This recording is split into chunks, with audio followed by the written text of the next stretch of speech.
Bom dia, meu amigo, tudo bem? Hoje eu vim aqui com vocês para falar um pouquinho a respeito do júri.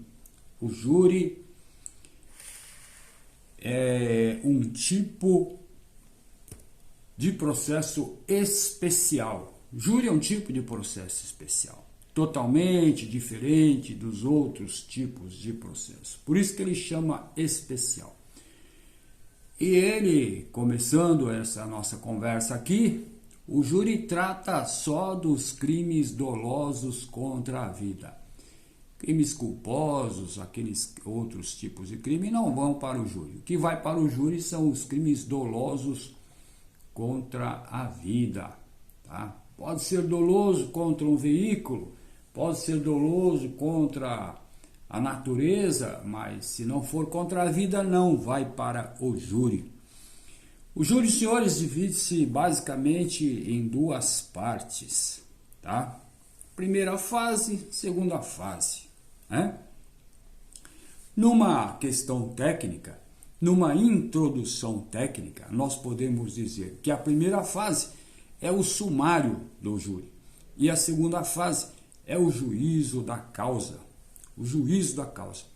Essa segunda fase aqui eu vou abordar um pouquinho mais ela, que tem um detalhezinho lá que eu quero falar a respeito. Portanto, eu não vou me amarrar aqui, ficar muito tempo conversando aqui com relação ao sumário, mas vou dar uma pequena ideia do sumário. Como eu já disse, o júri é bifásico, é escalonado, é como se fosse subir numa escada com 2 degraus. A primeira fase, o sumário da culpa, que visa, tem o objetivo principal aí, verificar se a acusação é minimamente admissível, se existe razão de esta acusação ser levada à frente, se ela tem elementos mínimos acusatórios para formar depois o juízo da culpa. E nós podemos dizer aqui que na questão do júri, na primeira fase, nós temos basicamente 4 situações que levam a uma decisão. Nós temos, eu vou reformular isso, nós temos uma situação que é o dolo contra a vida, né, que vai levar então o juízo a tomar uma decisão dentre 4 decisões.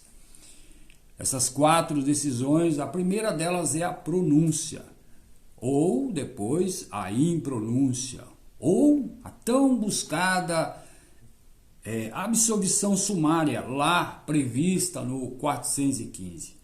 Olha, aqui no particular, a absolvição sumária é o que todo mundo quer no júri, todo mundo busca no júri, né? Ou depois a desclassificação prevista lá no 419 do CPP. Perfeito?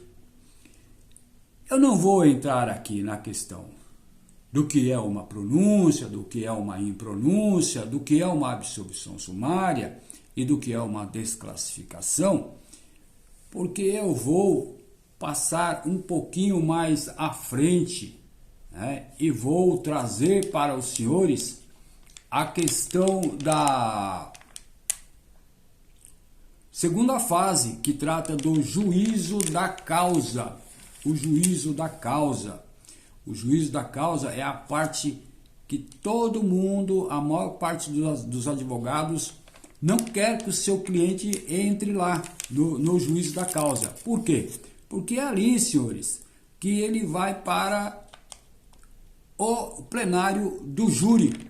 Indo para o plenário do júri, existe a possibilidade ali de uma condenação ou de uma absolvição. Mas veja, o juízo da causa, que é a segunda fase, ele também vai ter ali, dentro do seu contexto, 4 colocações do juízo, né, para que proceda-se este plenário do júri. A primeira situação em que podemos dizer que vai para o juízo da causa, ela se inicia com a preclusão da pronúncia. O que seria, então, a preclusão da pronúncia? A preclusão da pronúncia, basicamente, é a não possibilidade de mais recursos. A não possibilidade de recursos do MP, a não possibilidade de recursos da defesa. Então, aí inicia-se, basicamente, o primeiro passo do juízo da causa, né? O segundo passo, senhores, do juízo da causa, é o passo em que o juiz intima as partes, tanto o MP, tanto quanto a defesa, para apresentar os seus requerimentos ou as suas provas, seus requerimentos, os pedidos de requerimentos com os pedidos das provas. O terceiro passo importante aqui, nessa segunda fase, é o despacho do juiz, o despacho saneador. Aquele despacho que o juiz vai tirar as dúvidas do caso, vai tirar as questões que não são relevantes, vai tirar as questões que não estão ligadas ao dolo, vai tirar as questões que não traz sentido para levar a um julgamento do júri, né? O quarto passo e o último passo é a sessão de julgamento. Aqui o juiz vai marcar o dia da sessão de julgamento. Então vejam, senhores, que esses 4 passos aqui são passos importantes. Como eu falei para os senhores, aqui, passado a preclusão da pronúncia, o juiz vai lá intimar o MP para apresentar os requerimentos. Vai dar para ele um prazo de 5 dias e vai também intimar a defesa para apresentar os seus requerimentos. E vai dar também para a defesa um prazo de 5 dias. A pergunta que se faz sempre aqui é: e este prazo, ele é comum para os dois? Ou seja, os dois têm só 5 dias? Os dois têm só 5 dias, mas o prazo não é comum porque este prazo ele é sucessivo. Terminando um prazo, começa o outro. E normalmente o que determina a regra é iniciar primeiro com a acusação, o prazo do MP. Depois, então, entra o prazo da defesa, tá? Este prazo aqui, ele é sucessivo e essa manifestação aqui, ela é obrigatória? Não, senhores, ela não é obrigatória, ela é facultativa. Ora, se o MP não quer fazer requerimentos de provas, de algumas diligências, tudo bem, é com ele. E a defesa, se não quiser, também não tem problema, é com ela, né? É lógico que é sempre bom fazer os requerimentos. E quais são, então, esses requerimentos? Algumas coisas importantes que devem ser tidas como importantes, pelo menos podemos assim dizer, que vão fazer com que os jurados despertem sua intenção, não encontro agora a palavra correta, mas o jurado desperta nele a vontade de ficar prestando atenção no caso. Então, nós podemos dizer aqui diligências periciais, objetos, instrumentos ligados à perícia e etc. Então, nesses requerimentos é importante pedir diligências periciais. Podemos também fazer requerimentos de juntada de documentos. Nesse passo aqui, juntada de documentos. E essas juntadas de documentos, por regra, têm um prazo. Pode ser a qualquer momento do processo. Tanto faz, mas desde que seja com 3 dias de antecedência da sessão de julgamento ou do ato principal, para que a outra parte tenha aí a oportunidade de fazer a sua contradição com relação àqueles documentos juntados. Mas e se a parte desrespeitar isso aí? Anula o júri? É uma questão de anulação? Essa questão de juntar os documentos 3 dias? Ah, cheguei lá, no último dia juntei documento. Anula-se o júri? Aí, senhores, depende. Vai depender aí se gera uma nulidade absoluta ou se gera uma nulidade relativa. De regra, vai poder gerar uma nulidade relativa, certo? Em que, vamos supor, se a defesa apresentou lá, faltando apenas um dia, pode anular? Pode, mas é uma nulidade relativa. Não é absoluta, porque não é porque foi juntado um documento apenas em um dia que vai, de uma certa forma, anular o júri, acabar o júri. O que pode acontecer é, vamos remarcar então aí, dar o prazo para o MP para observar a documentação e tocar o júri um pouquinho mais para frente. Uma outra questão interessante é, não juntei, eu, defesa, não juntei nada nesse prazo de 3 dias e de 5 dias, não juntei nada, mas levo lá no júri um documentozinho qualquer lá e fico lá movimentando esse documento para lá e para cá, tal, falando desse documento que está aqui na minha mão, que isso, que aquilo, que não sei o que, vai provar aqui, tal, não sei o que.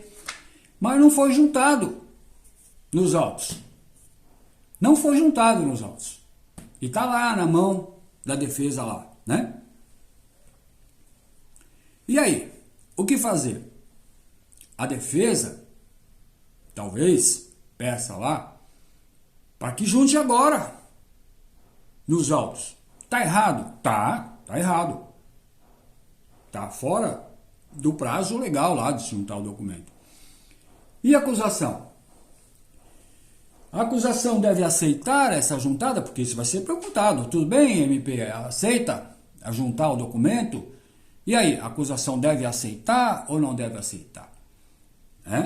Se a acusação aceitar, aquele prazo lá de nada serviu. E se a acusação não aceitar, aquele prazo está valendo. Então, precluso, não vai juntar.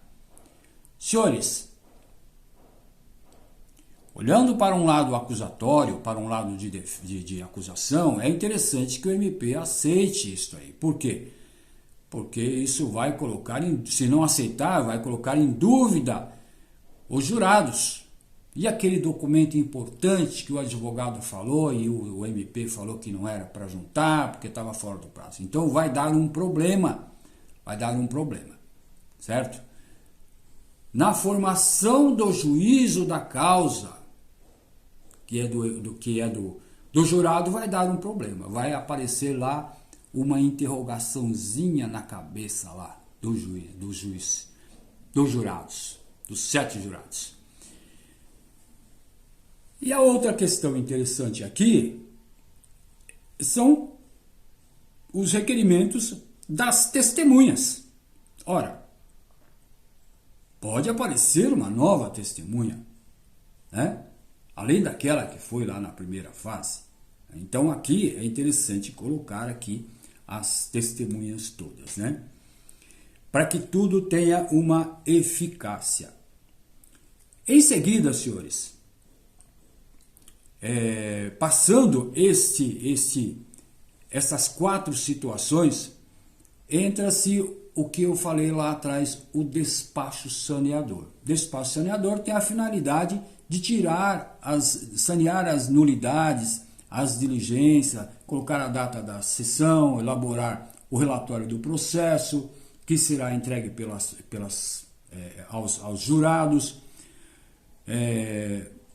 Nesse despacho aqui, não se pode ter opiniões no relatório sobre a pena de nulidade absoluta ou não se pode ter opiniões ligadas nesse relatório, né? Uma outra questão interessante também que devemos observar aqui é a questão do desaforamento. Ela só acontece aqui na segunda fase do júri. O conceito de desaforamento é basicamente tirar o júri de um foro de uma comarca e remeter a uma outra comarca, um foro competente que também faça o júri, fora dessa comarca. E normalmente o desaforamento aqui está ligado às questões de segurança pública, às questões de, olha, o júri era para ser em 2 meses e já são 8 meses, né? Tem aí muito trabalho, e então o presidente do júri determina lá o desaforamento para uma outra comarca, né? Aqui, senhores, basicamente, este desaforamento aqui, como eu falei para os senhores, está ligado à segurança pública. A segurança pública mais importante aqui é a do réu. A questão da segurança física do réu, a segurança psicológica. Às vezes tem situações que a sociedade quer fazer linchamento, quer fazer isso, quer fazer aquilo contra o réu. Então, o juiz tem que tomar providências com relação a esse desaforamento para manter a segurança do réu, certo? Pode voltar o desaforamento? Pode voltar para a comarca de origem? Pode.